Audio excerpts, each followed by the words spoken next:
Saya bacakan saja kitabnya. Bismillahirrahmanirrahim. Faslun, ini satu pasal.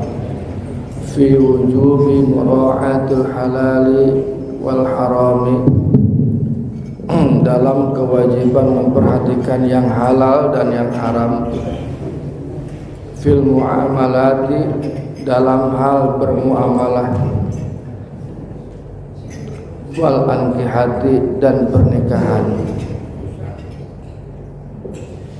Yajibu, wajib, ala kulli muslimin mukallafin, atas setiap orang Islam yang mukallaf, yaitu orang yang baligh dan berakal. Mukallaf itu artinya baligh dan berakal.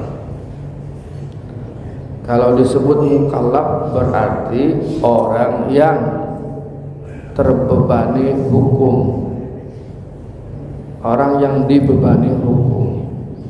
Kalau dia melakukan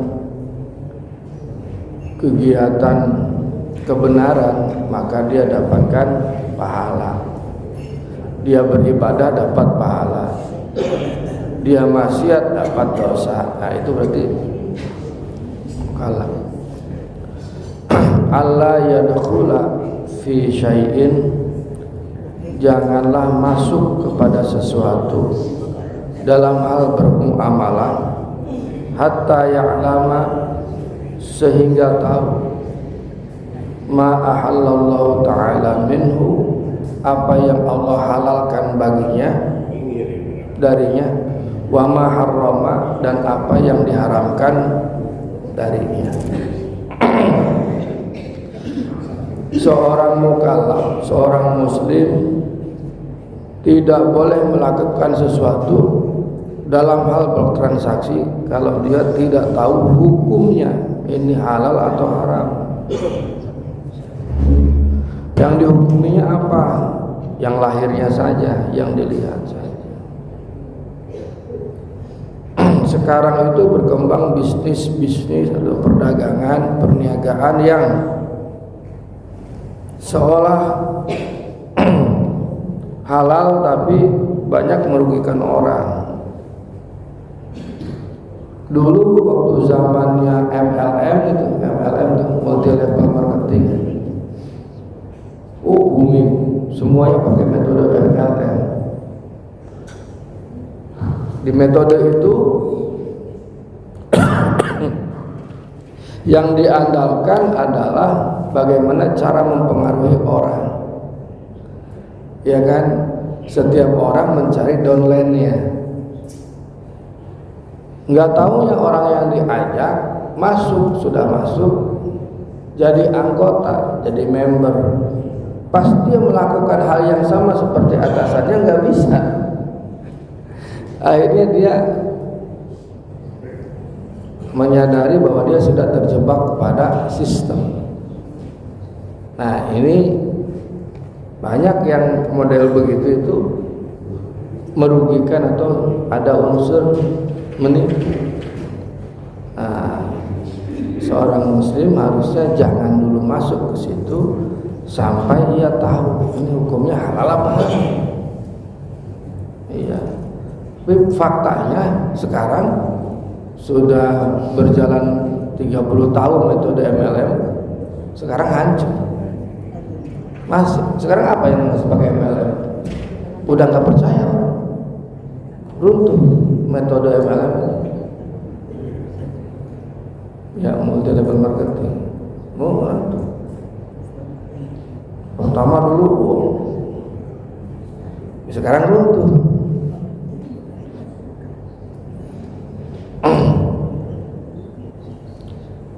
Dulu mah jualan umroh saja pakai MLM, jualan umroh. Ya, li'anna Allah subhanahu wa ta'ala, karena sesungguhnya Allah subhanahu wa ta'ala ta'abbadana, sudah menetapkan ibadah kita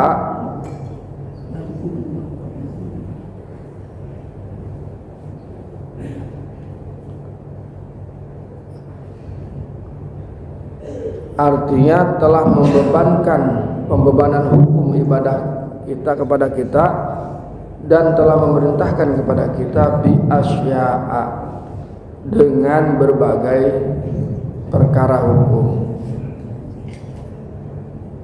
Fala budda, maka mesti, tidak boleh tidak bagi kita, min mura'ati ma ta'abbadana bihi, dari memberikan perhatian terhadap apa yang telah Allah tetapkan dalam peribadatan kita.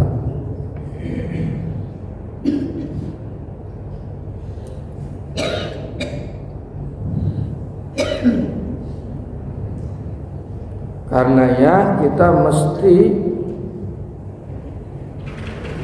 mengetahui dan mendapatkan ilmu tentangnya, karena menuntut ilmu itu adalah kewajiban bagi setiap orang muslim. Ilmu apa yang wajib dicari, dituntut? Ilmu yang memang dibutuhkan oleh masing-masing kita. Ya, ilmu fikih.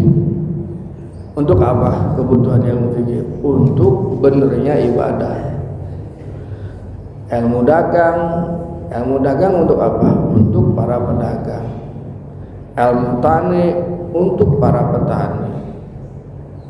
Kalau pedagang tidak wajib mempelajari ilmu pertanian.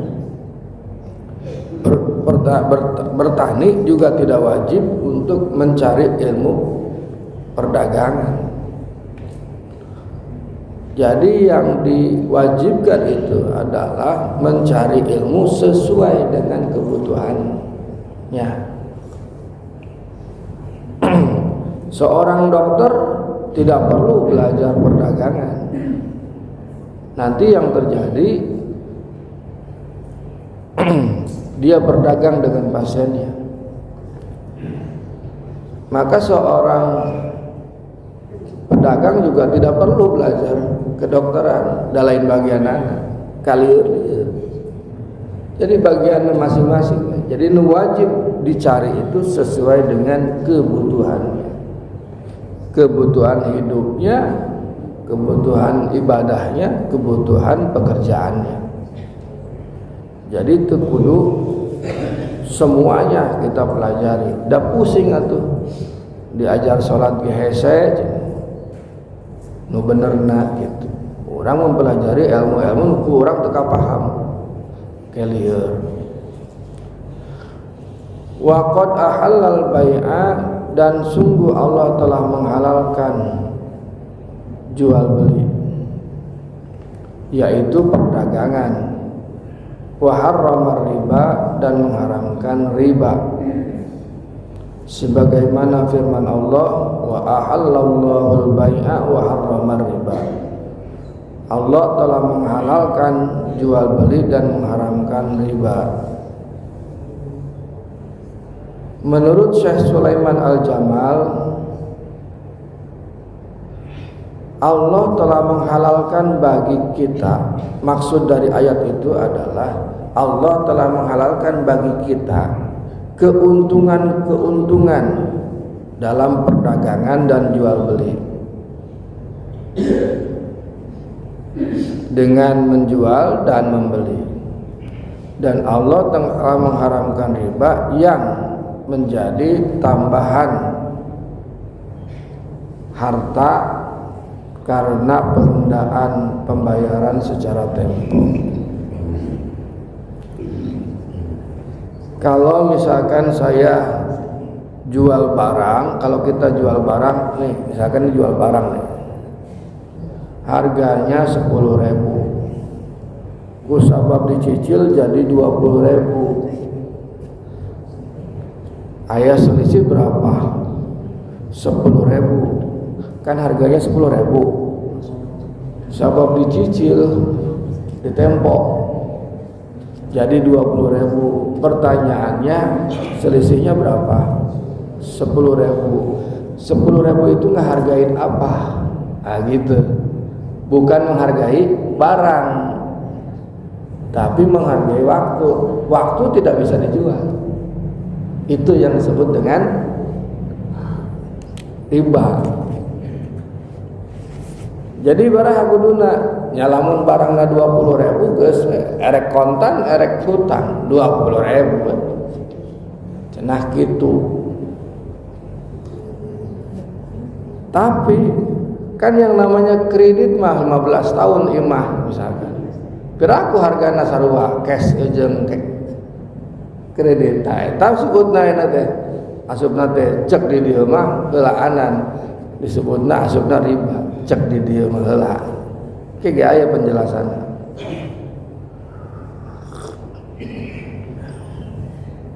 Gitu.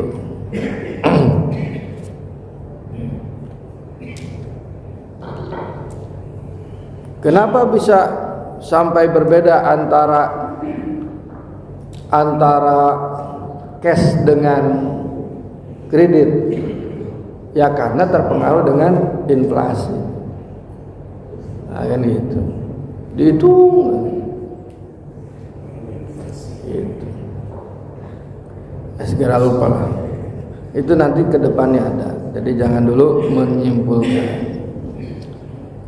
Terus waqad qayyada syar'u dan Allah dan telah dibatasi. Siapa yang telah membatasi? Dan telah membatasi Allah. Membatasi siapa yang telah membatasi? Yaitu pemilik syariat, yaitu Allah Ta'ala. Hadal bai'a, jual beli ini bi'alatit ta'rifi, dengan alat yang diketahui umum.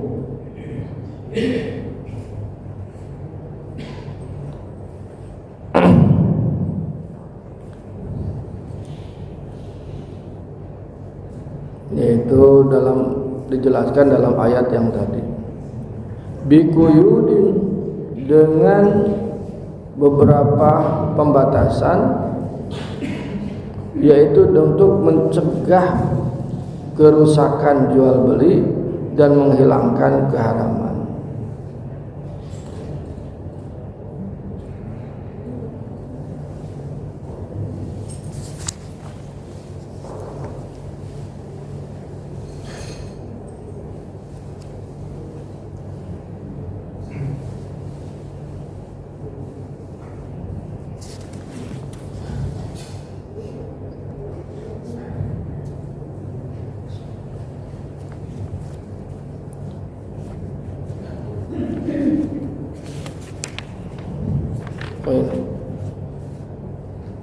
Jadi wasyurutin wa arkanin, dan syarat-syarat dan rukun-rukun, la budda min muru'atiha, yang tidak boleh tidak untuk memperhatikannya. Maka tidak sah jual beli sekiranya tidak dalam bentuk transaksi, tidak dalam bentuk akad yang bersifat tersirat, kecuali dengan ijab dan qabul. Ijab itu artinya menyerahkan. Jadi ucapan yang menunjukkan atas pelimpahan hak milik dengan penggantian harga, dengan penunjukan yang jelas. Jual beli itu kenapa halal? Karena itu cara yang paling terhormat dan beradab melakukan pemindahan kepemilikan. Ini barang mobil, contohnya mobil Haji Ani. Saya ambil mobil Haji Ani itu, saya ambil set. Kalau ngambilnya diam-diam namanya maling. Ya, Kalau ngambilnya maksa namanya ya rampok. Tapi kalau ngambilnya ngomong dan pakai duit dengan harga yang disepakati namanya jual beli. Dari ketiga cara untuk memindahkan kepemilikan itu, yang paling bermartabat mana? Jual beli. Maka jual beli adalah cara yang sah untuk mendapatkan barang. Gak ada cerita ya pemindahan kepemilikan itu melalui pengambilan secara diam-diam. Ada tanah, di situ ada tanah, rumahnya kosong wae, langsung aja didudukin. Udah 20 tahun tuh tanah itu kosong wae, langsung kita bangun rumah. Ya, kalau kita pakai itu tanah, diam-diam langsung jadi rumah, namanya apa? Penyerobotan, iya kan? Kalau ada orangnya kita usir, namanya apa tadi? Ya, pemaksaan. Berarti kan tidak beradab. Jadi yang beradab apa? Jual beli. Itu tanah punya siapa? Malah tanahnya di pinggiran kali punya saha, yang punya negara.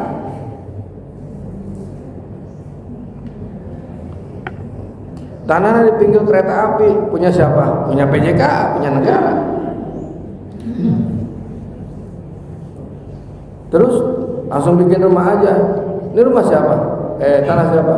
Tanah Allah. Beli ke Allah. Ada yang begitu itu tidak sah itu. Makanya disebutnya apa? Penyerobotan.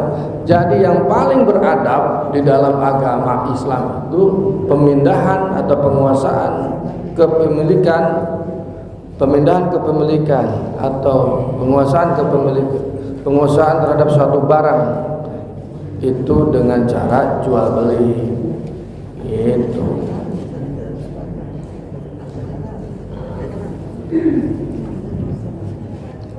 Tidak jual beli, ada yang namanya dikasih, namanya hibah.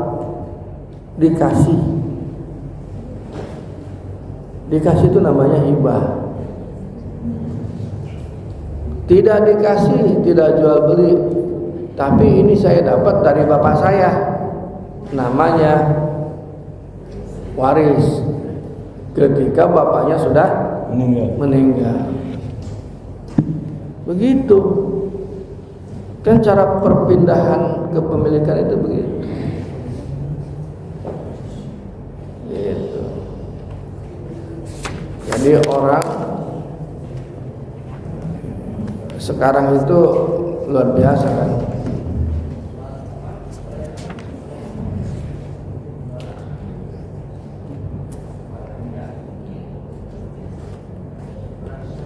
Jadi harus ada ijab kabul.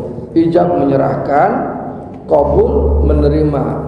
Kalau kata orang Tasik Pak, nyanggakeun barangna ya nampi altosna. Gitu. Ya nu paling transaksi nu paling apik orang Tasik. Eta sok diucapkeun we. Ya Pak Jadannya. Tasik. Padahal mah tibang barang leutik tapi anyar. Garang we. Syarat ijab apa? Satu, tidak lama pemisahan di antara keduanya, antara ijab dengan qabul. Tidak terselingi kalimat yang lain antara ijab dengan qabul. Mesti tidak berubah suatu ijab sebelum ada qabul.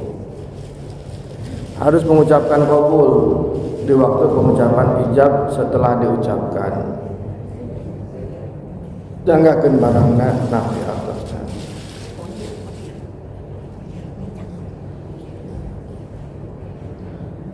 nu ngajawabna naon dijawab. Mohon atur nuhun gitu ya. Itu udah narima, udah kabul itu. Sepakat.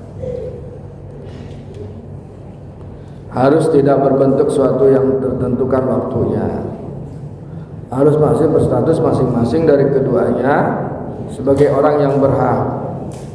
Bagaimana kalau jual belinya diwakilkan? Boleh. Jadi ada kuasanya gitu. Jual beli imah kan ada kuasa. Nubogana misalkan di Kalimantan. Ya tenana dikuasakan ke dia.